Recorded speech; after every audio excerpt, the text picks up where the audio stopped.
ассалому алайкум янагони гиромӣ, нашри навбатии барномаи ахборро манзури шумо мегардонем дар студияи бо хабарҳо. Фахриддин Муҳаммад Юсуф. имрӯз сафари кории асосгузори сулҳу ваҳдати миллӣ, пешвои миллат, президенти ҷумҳурии Тоҷикистон муҳтарам Эмомалӣ Раҳмон ба шаҳру ноҳияҳои вилояти Суғд дар ноҳияи Ашт идома ёфт. меҳмони воломақом пешвои миллат муҳтарам Эмомалӣ Раҳмонро дар деҳоти Понғоз, роҳбарияти ноҳия ва сокинон бо шукргузорӣ аз дастовардҳои даврони соҳиби истиқлолии ватан самимона истиқбол гирифтанд.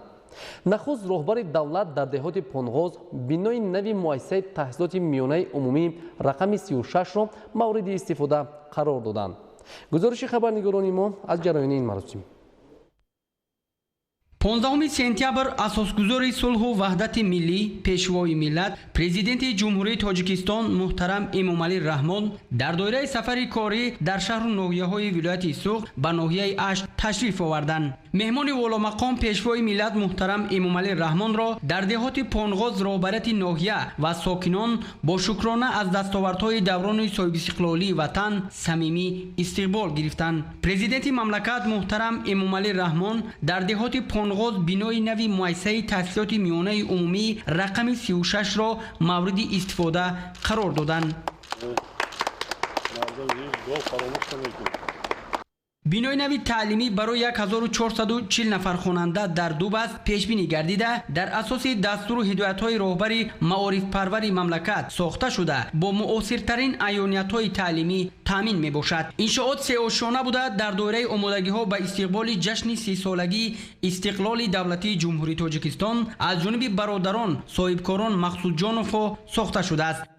аввалан миннатдории хешро ба асосгузори сулҳу ваҳдати миллӣ, пешвои муаззами миллат, президенти ҷумҳурии Тоҷикистон муҳтарам Эмомалӣ Раҳмон мерасонам. зеро дастгириҳо ва бурдбориҳои пешвои миллат ҳамон буд, ки мо имрӯз соҳиби чунин дабистони замонавӣ бо ҳама гуна ашёҳояш гардидем. ба ҳамаи тоҷикистонон ваъда медиҳам, ки дар рӯзҳои наздик барои мактаб як хоҷагии ёрирасон дар ҳаҷми 50 гектар заминро тарбия карда, ниҳол шинонда ба мактаб спорам.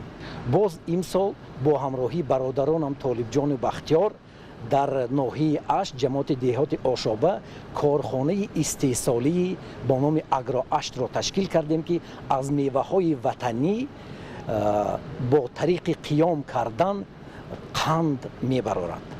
қанд аз ҳама муҳимтараш ин ки воридот ивазкунанда мебошад. пештар аз давлати Русия оварда ба магазинҳо, ба мағозаҳо тақсим мекарданд. ана имрӯз дар Тоҷикистон мо ин қандро ба роҳ мондем. дуюм чизи асосияш ҳамин ки тавсия дода мешавад ҳатто ба кӯдакони 3 сола, барои он ки 100% табиӣ мебошад. аз меваҳои себ, зардолу, ангур, шафтолу, нок, олу сохта мешавад ин маҳсулоти моми баровардагӣ. бо забони русӣ пастила мегӯянд. дар Тоҷикистон бори аввал иқтидори корхонаи мо дар як рӯзи корӣ 1 тонна маҳсулотро дар бар мегирад, тайёр карда бароварда метавонем. дар корхона 20 нафар ба ҷои кори доимӣ таъмин ҳастанд. дар мавсимӣ бошад 150 нафар кор мекунанд. дар бари корхона барои ёрӣ расондан ба корхона 2 сардхона бунёд кардем, ки ғунҷоиши мева тақрибан 150 тонна мебошад.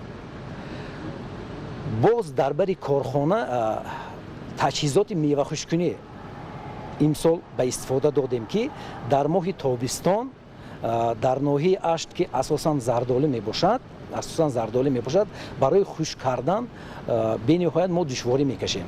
барои ҳамин таҷҳизоти хушккуниро имсол мо ба роҳ мондем. дар як даровардан тақрибан 4 тоннаи 800 кило зардолиро дар муддати 4 соат мо хушк карда мебарем. дар олами ангур имрӯз 13 нафар саҳмдор ҳастанд, кор карда истодаанд.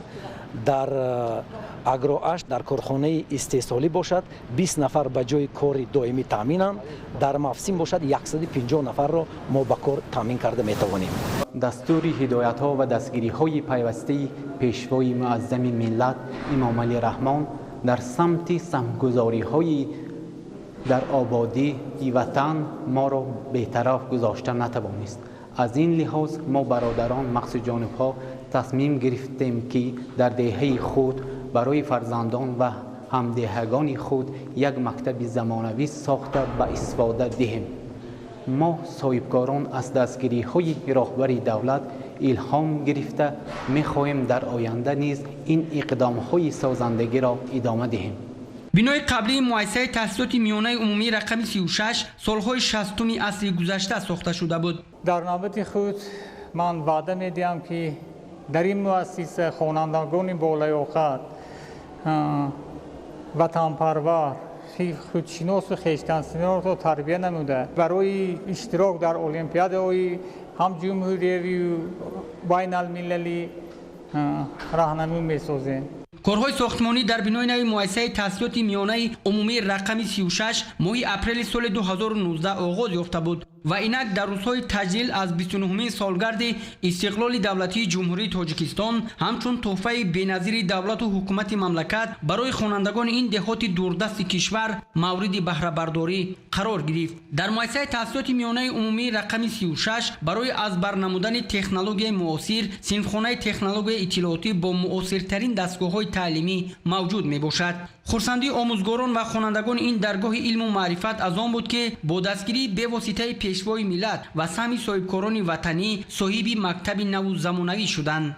ما نسل دوران استقلال شادیم از آن که با دستگیری و تشبس‌های اساسگذار صلح و وحدت ملی پیشوای ملت پرزیدنت جمهوری تاجیکستان محترم امامعلی رحمان امروز یک بینای نوی زمانوی ساخته و معطوفه کرده شد.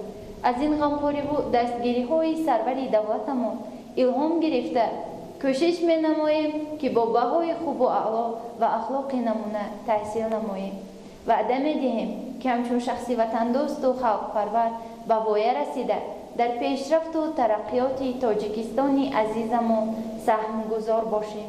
صد تشکر میگویم به پیروان شما زیلابیدین بختیار طالب و خیر و سخا خوش آمدید ای بابا مکتب زیبای ما گرد قدم هایتان بالای دیده ما.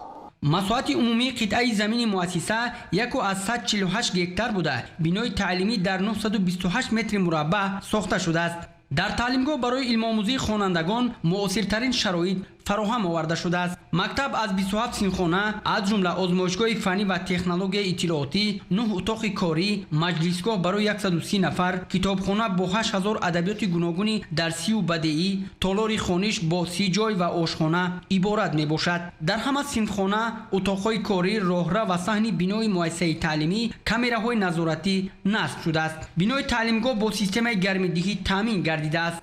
در برابر کارهای ساختمانی در گرد و اطراف انشاءات گل و بوته‌های آرایشی شنانیده شده، راهروهای صحن مکتب سفالک پوش گردیدند. در این مؤسسه تعلیمی 43 نفر آموزگاران به خوانندگان درس میگویند. همزمان مؤسسه دارای تالار ورزشی میباشد. برای هنرآموزی خوانندگان در مؤسسه محفل‌های روزگارداری از جمله آماده کردن خوراک‌های ملی، هنرهای مردمی و رسامی تشکیل کرده شده است. پرزیدنت جمهوری تاجیکستان محترم امامعلی رحمان به صفت کارهای ساختمانی و طرح بنای مؤسسه بهای بلند داده اقدام صاحبکاران وطنی را نمونه عبرت و باعث دستگیری ارزیابی کردند. برادران مقصود جانفر نقشه دارند که در نزد مؤسسه در مساحت 50 گکتار خوجگی یاری رسان تشکیل نمایند. نقش برادران در دیگر کارهای آبادانی دهات پانغاز از جمله در وسع و منفرش کردن راه ماشینگردی میان شهرک شیدان و دهات پانغاز نظررس است.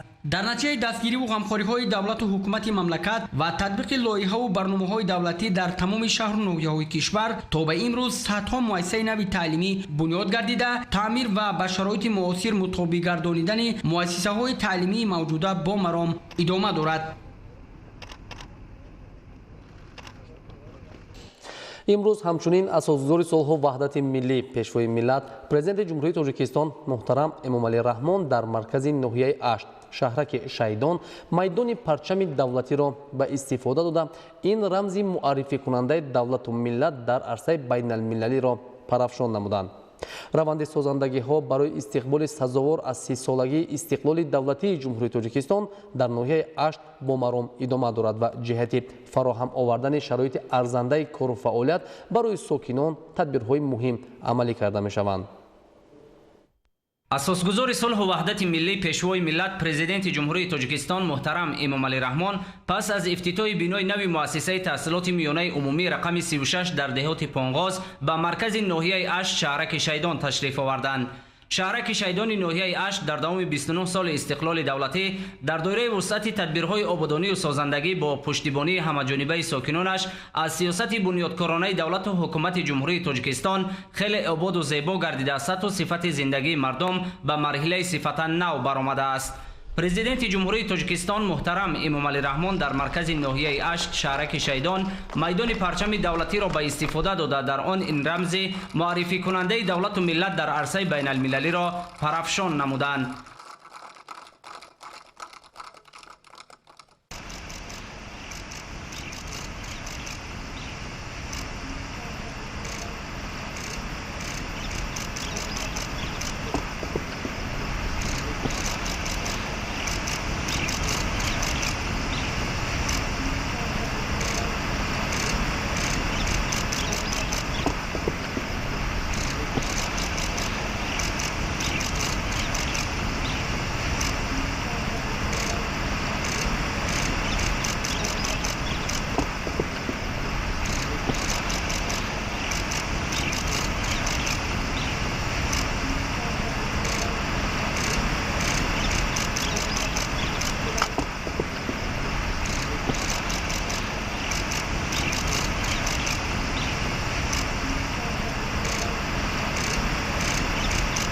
майдони парчами давлатии Тоҷикистон дар доираи омодагиҳо ба истиқболи ҷашни 30-солагии истиқлоли давлатии ҷумҳурии Тоҷикистон дар масоҳати 0,93 гектар замин сохта шуда, дар он барои истироҳату фароғати сокинону меҳмонон шароити хуб фароҳам гардидааст.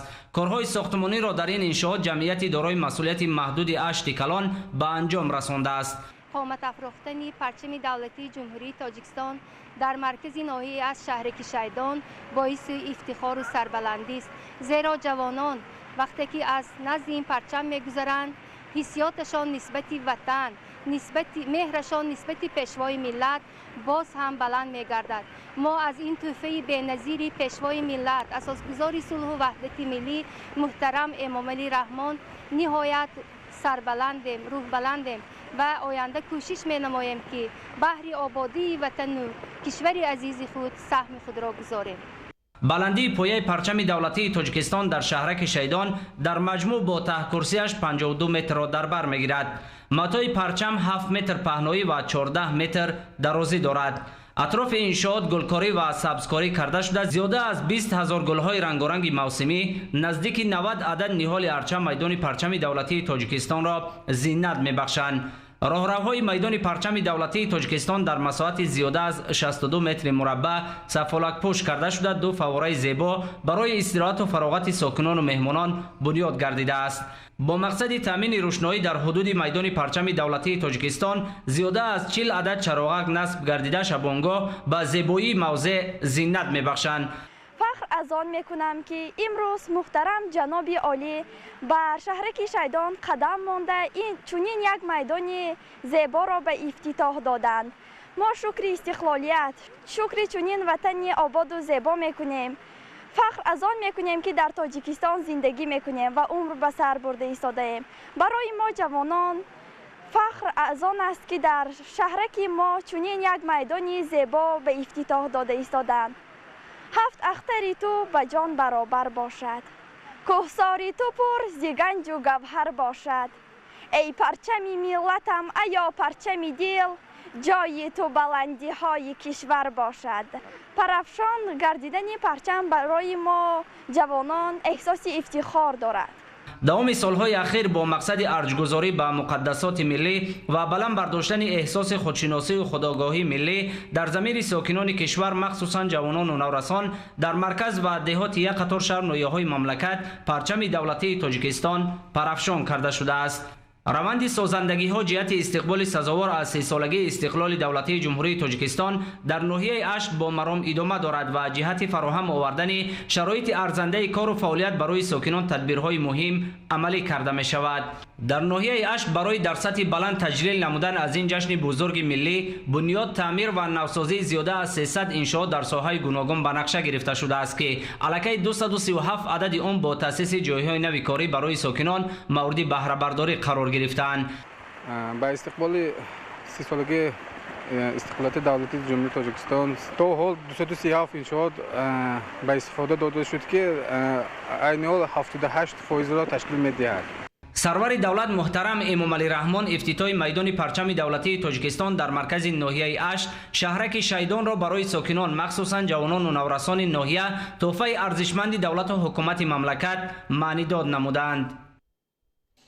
имрӯз асосгузори сулҳу ваҳдати миллӣ пешвои миллат президенти ҷумҳурии тоҷикистон муҳтарам Эмомалӣ Раҳмон дар идомаи сафари корӣ ба ноҳияи Ашт дар деҳоти Ошоба аз тогзори навбунёд ва боғи интенсивӣ дар хоҷагии деҳқонии олами ангур боздид намуданд. тогзор ва боғи интенсивӣ дар ноҳияи Ашт аз ҷониби бародарон соҳибкорон Зайналобидин, Толибҷон ва Бахтиёр Маҳмудҷоновҳо дар асоси дастуру ҳидоятҳои ҳамешагии сарвари давлат муҳтарам Эмомалӣ Раҳмон дар самти истифодаи мақсадноку пурсамари замин ва ба гардиш даровардани заминҳои бекорхобида бунёд карда шудааст.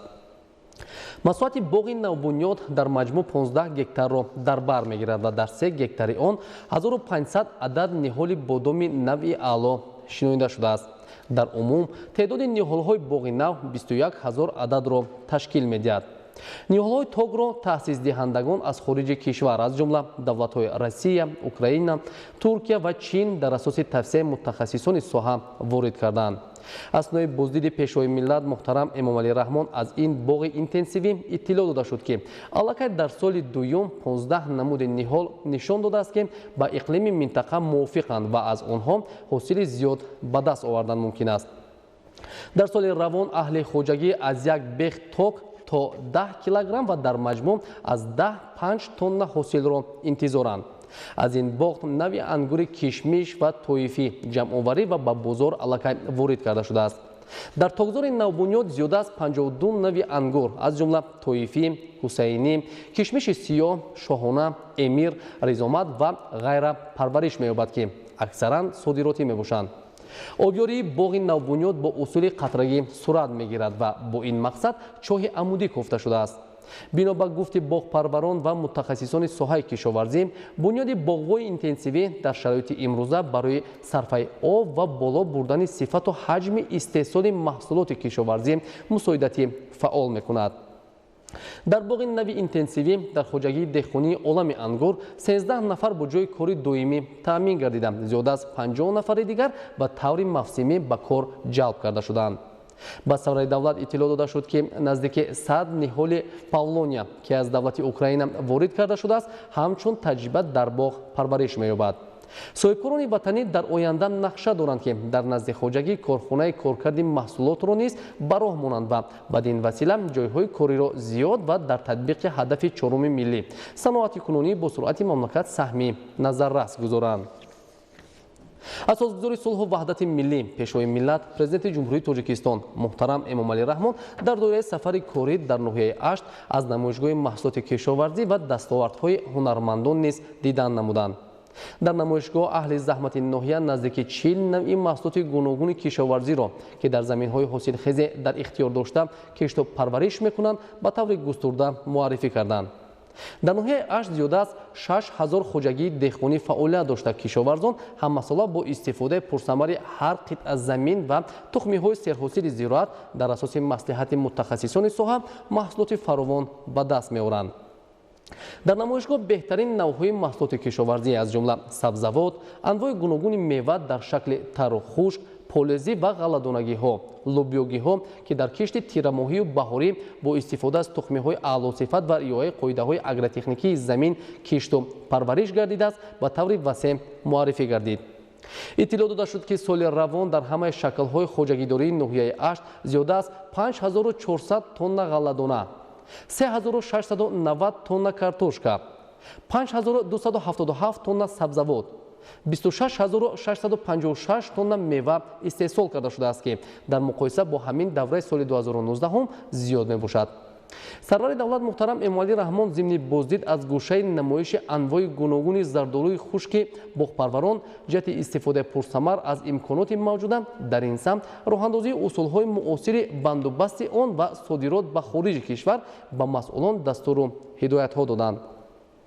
ба рушди ҳунармандӣ ва эҳёи анъанаҳои миллӣ низ дар ноҳия таваҷҷӯҳи зиёд дода мешавад. ҳунармандони ноҳия дар доираи солҳои 2019-2021 солҳои рушди деҳот, сайёҳӣ ва ҳунарҳои мардумӣ талош мекунанд ки бо истифода аз имтиёзҳои фароҳам кардаи ҳукумати мамлакат дар зинда нигоҳ доштани ҳунарҳои миллӣ саҳмгузор бошанд. сокинони ноҳияи Ашт ба чорводорӣ низ таваҷҷӯҳ зоҳир намуда ҳамасола истеҳсоли гӯшту шир ва пашмро зиёд мекунанд. дар ноҳия муассисаи хоҷагии зотпарварӣ ба номи Туйчи Эригитов фаъолият дорад ки дар он 10 000 сар бузҳои серпашм парвариш мешавад. президенти мамлакат муҳтарам Эмомалӣ Раҳмон таҷрибаи кишоварзону чорводорони ноҳияи Аштро дар роҳи истеҳсоли маҳсулоти истеъмолӣ ва ашёи хом барои ҳунармандону корхонаҳои саноатии мамлакат шоистаи таҳсин хонданд.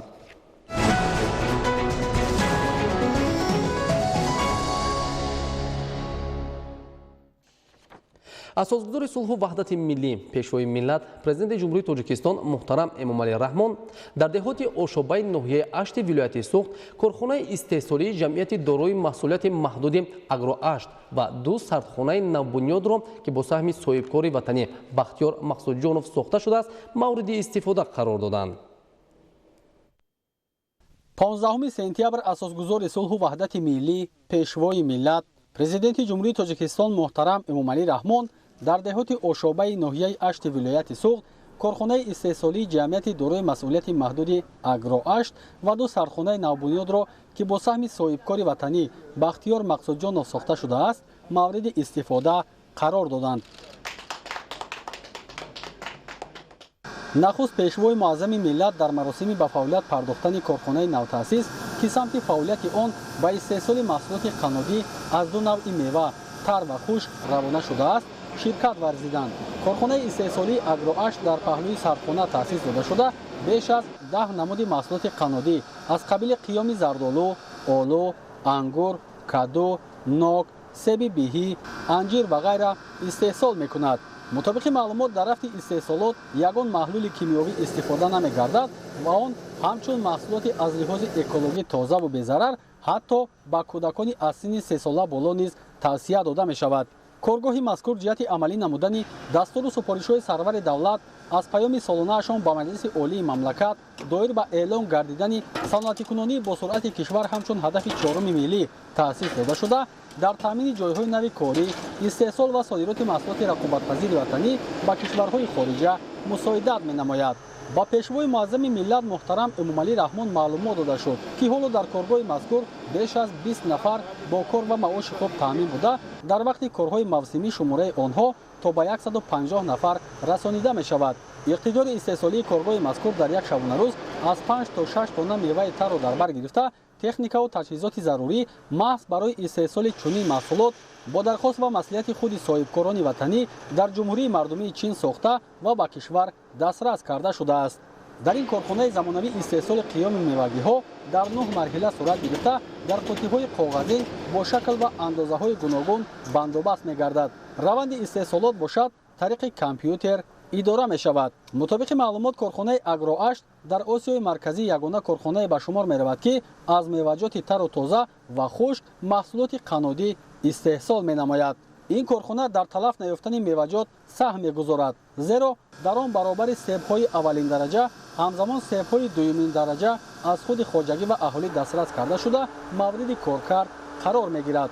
13 дастгоҳи истеҳсолӣ ки дар ҳолати хуби корӣ қарор доранд ба зиёд гардонидани ҳаҷми истеҳсолот мусоидат менамоянд.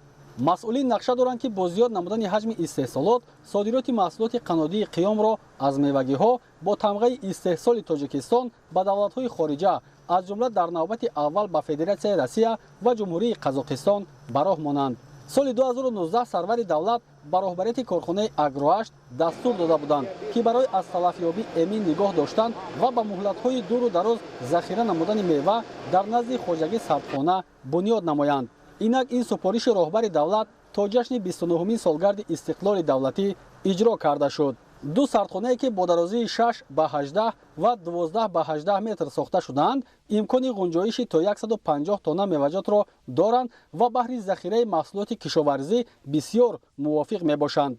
таъминоти сардхона аз ҳисоби хоҷагиҳои ёррасон анҷом ёфта, он танҳо барои нигоҳдории меваву сабзавоти дар хоҷагии мазкур истеҳсолшаванда пешбинӣ шудааст. лозим ба таъкид аст ки хоҷагӣ дорои 12 гектар замини ангур ва 3 гектар бодом мебошад. хоҷагии мазкур дар заминҳое ки ҳанӯз аз соли 1992 ин ҷониб аз гардиши кишоварзӣ берун монда буданд таъсис дода шуда, имрӯз бо заҳмату талошҳои зиёди меҳнаткашони он ба киштзори ҳақиқӣ мубаддал гардидааст. дар ҳудуди заминҳои хоҷагӣ баҳри таъминоти фаровонии маҳсулоти кишоварзӣ ва ба ин восита саҳм гузоштан дар татбиқи яке аз 4 ҳадафи стратегии давлат ва ҳукумати мамлакат, таъмини амнияти озуқаворӣ аз як қатор кишварҳои хориҷа, аз ҷумла ҷумҳурии мардумии Чин, Туркия ва Украина навъҳои серҳосили дарахтони ангур ва бодом ворид карда шудааст, ки ба иқлими ҷумҳурии Тоҷикистон мутобиқ мебошанд. президенти мамлакат бо шароит ва технологияи сардхона шинос шуда, нақши чунин сардхонаҳоро дар фаровонии бозорҳои дохил ва хориҷи мамлакат бо маҳсулоти тару тоза дар тамоми фасли сол муҳим ва зарурӣ арзёбӣ намуданд. дар сардхона нисфи мевагиҳо барои бозор ва нисфаш барои омода кардани қиём захира мешавад. иншооти мазкур дар доираи омодагиҳо ба ҷашни 30-солагии истиқлоли давлатии ҷумҳурии Тоҷикистон аз ҷониби соҳибкорони маҳаллӣ бунёд гардида, барои нигоҳдории маҳсулоти гуногуни кишоварзиву маводи ғизоӣ имконияти васеъ дорад. дар сардхона дастгоҳу таҷҳизоти зарурӣ ки ҳарорати дохили иншоотро мутобиқ ба меъёр нигоҳ дошта сифати хуби маҳсулотро таъмин менамояд, насб гардидааст. сардхонаи нав дорои анбори алоҳидаи нигоҳдории молу маҳсулот буда, ҳамчунин дар он барои кашонидани бор шароити мусоид фароҳам оварда шудааст.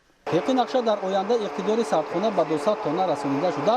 همچنین در داخل آن سیخ کارکرد میوه و استحصال کنسرو به راه مانده می شود که با این وسیله در مجموع 50 نفر با جای کار دائمی تامین خواهند گشت. بهر اجرایش برنامه دولتی رشد ساحه باغ و تاک‌پروری برای سالهای 2016-2020 تطبیق عملی سفارش‌های پرزیدنت مملکت اوید به استفاده ثمرناک زمین‌های بیکارخوابیده و کارم آبی، افزایش استحصال محصولات کشاورزی، تامین بازارهای داخلی و صادرات به خارج مملکت با مصلحت و توسعه دهقان نامدار حاجی نعمت سال 2019 بیش از 50 نوع درختان انگور با مقدار 8000 بیخ درخت انگور در مساحت 12 هکتار زمین شنانیده شد. حالا درختان شنانیده شده ثمرآور شدند. پرزیدنت جمهوری تاجیکستان محترم امومالی رحمان در همینجا از نمایش محصولات کشاورزی دیدن کردند.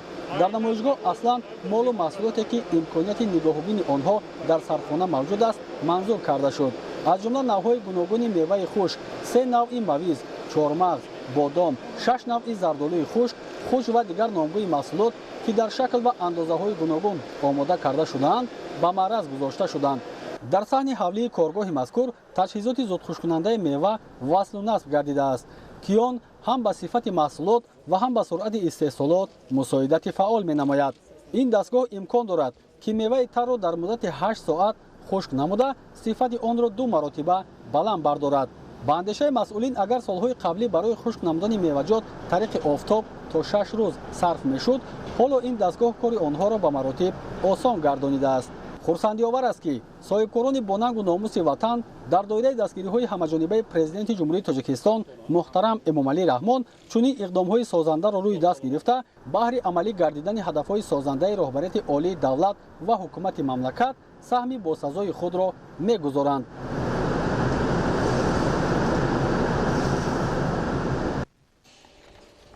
در ادامه سفری کاری در شهر و ناحیه‌های ولایت سوخت اساسگزار صلح و وحدت ملی پیشوای ملت پرزیدنت جمهوری تاجیکستان محترم امومالی رحمان در ناحیه 8 به جمعیت دارای مسئولیت محدود رخشانه تشریف آورده با معرکه چینش پخته نیز حسن آغاز بخشیدند. اطلاع داده شد که خواجگی رخشانه سال 2009 تشکیل گردیده فعلا 562 گکتار زمین کارم آبی را در اختیار دارد. خواجگی مذکور در حدود ناحیه یکی از کلانترین ها به حساب رفته در پررق خانه گردانیدن احتیاجات خواجگیداران با تخمی خوشصفت پخته همزمان در سمت تأمینات دیگر شهر و ناحیه ها با چنین محصولات سهم دارد.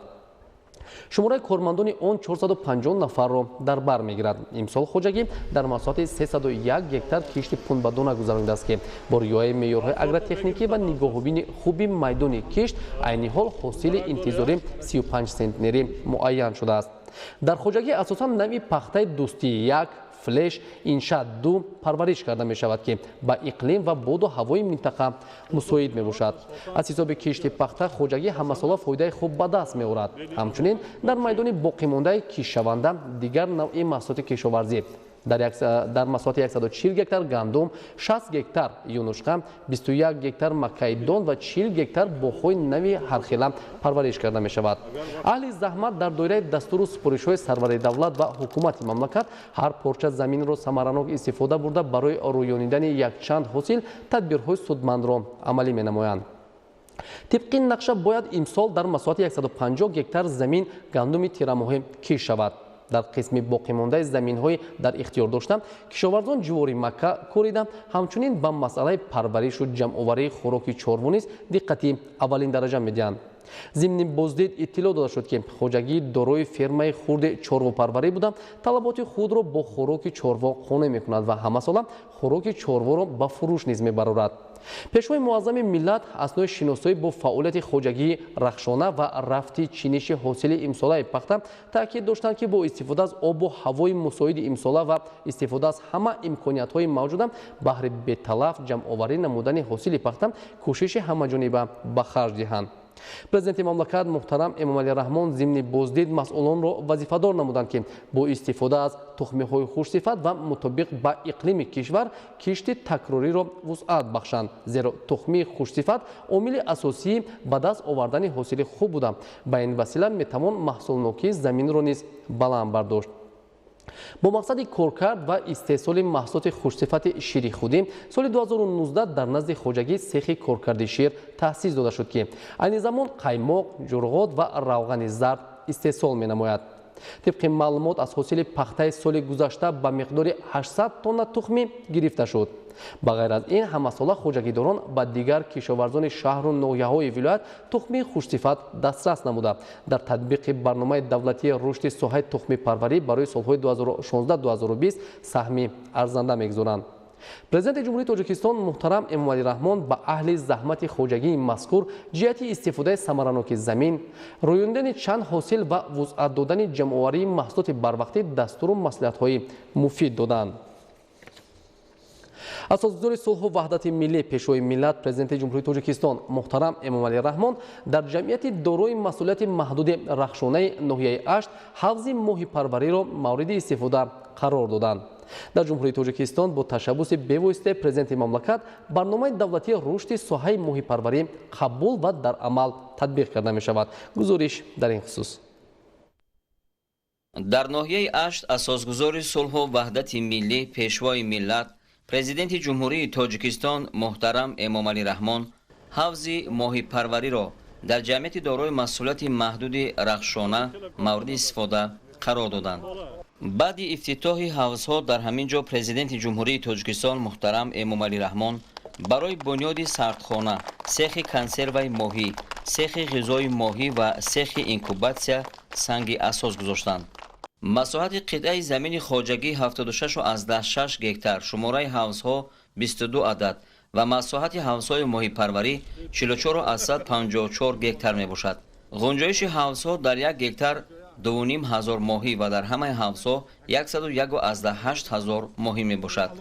аз рӯи маълумоти роҳбари Хоҷагии моҳипарварӣ Шӯҳрат Маҳмаҷонов, ҳавзи моҳӣ дар деҳоти Ошоба ҷойгир буда барои парвариши моҳӣ ва ба роҳ мондани соҳаи сердаромад хеле мувофиқ мебошад.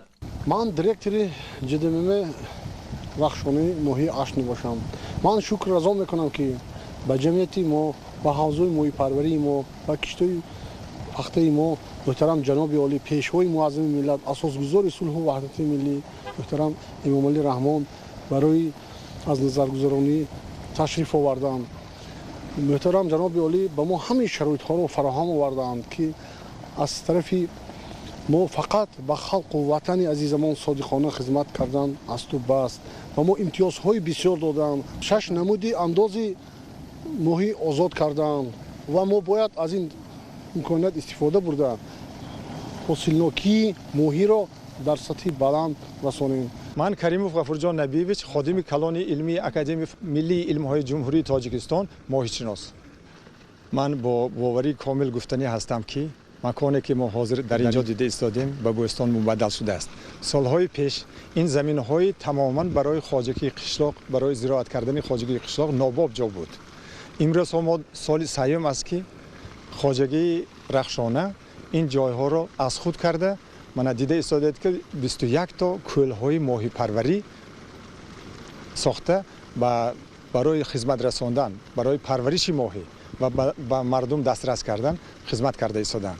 ман бовари комил дорам ки барои оянда ин хоҷагӣ яке аз хоҷагиҳои намунавии республика, намунавии ҷумҳурӣ шуда хизмат мекунад. зеро ки худатон дида истодаед ки аввалин хоҷагие ки гирду атрофи он хеле ободу зебо карда шудааст. тамоми дарахтони ороишӣ сояафкан, дарахтони мевадиҳанда, аз он ҷумла барои ғизои моҳиҳое ки дар ин ҷо парвариш ёфта мешавад, тамоми имкониятҳо ҳастанд. чӣ хеле ки дар намоиш гузошта шуда буд, хӯрокаи омехтаи моҳӣ тамом бо таркиби пурраж, бо сифати баланд дар ин ҷо парвариш зироатҳои хоҷагии қишлоқ аз они аз ҷамъият, аз захираи дохили худи ҷамъият бароварда мешавад. ва дар дурнамои ин хоҷагӣ омадааст ки сохтмони сардхона пеш аз ҳама ва сохтмони сехи ғизои моҳӣ, аз он ҷумла сехи коркарди консерваи моҳӣ ва дар оянда намудҳои гуногуни моҳиҳое ки барои иқлими мо хеле мутобиқ ҳастанд, бо якҷоягии олимони академияи миллии илмҳои ҷумҳурии тоҷикистон дар ҳамкорӣ ин моҳиҳоро дар ҳавзҳои моҳипарварӣ ин ҷамъият парвариш меёбанд. ва ман боварӣ дорам ки сол аз сол бо баробари кофта ба истифода додани кӯлҳои ҳавзҳои моҳипарварӣ ин хоҷагӣ ба хоҷагии пурраи гӯем ки моҳипарварӣ табдил меёбад. яъне дар ин хоҷагӣ аз модармоҳӣ сар карда гирифтани наслҳои сунъӣ дар сехи ин сунъии моҳӣ ва роҳ монда мешавад ва баробари ҳамин дар таъмини амнияти озуховарии мамлакат саҳми калон гузошта мешавад. моҳиҳо аз ҷамъияти саҳомии моҳии тоҷики вилояти суғд дастрас гардидааст. дар кӯлҳои моҳипарварии шаҳру ноҳияҳои вилоят асосан навъи моҳиҳои карп, пешонағафси сафеду ало ва амури сафед афзоиш дода мешавад. даромад аз фурӯши моҳиҳо як роҳи ғанигардонидани буҷаи хоҷагиҳо ва беҳтар кардани шароити иқтисодиву иҷтимоии кормандони соҳа мебошад. мавриди зикр аст ки дар ҷумҳурии тоҷикистон бо ташаббуси бевоситаи президенти мамлакат барномаи давлатии рушди соҳаи моҳипарварӣ қабул ва дар амал татбиқ карда мешавад. дар ҳудуди хоҷагӣ ба ғайр аз моҳипарварӣ дар майдони зиёда аз 30 гектар боғҳои меваҳои гуногун ва заминҳои корам ва парвариши юнушқа барои хӯроки моҳӣ ташкил карда шудааст. сарвари давлат муҳтарам эмомалӣ раҳмон ба коргарони ҷамъият барои ташкили дурусти кор, рушд додани соҳаи моҳипарварӣ ва боғдорӣ ки яке аз бахшҳои сердаромади иқтисоди миллӣ ба шумор меравад, дастуру ҳидоятҳои мушаххас доданд. бинандагони гиромӣ, бо дигар хабару гузоришҳои рӯз ҳамкорони мо шуморо дар нашри муфассали барномаи ахбор шинос менамоянд. бо телевизиони Тоҷикистон бимонед.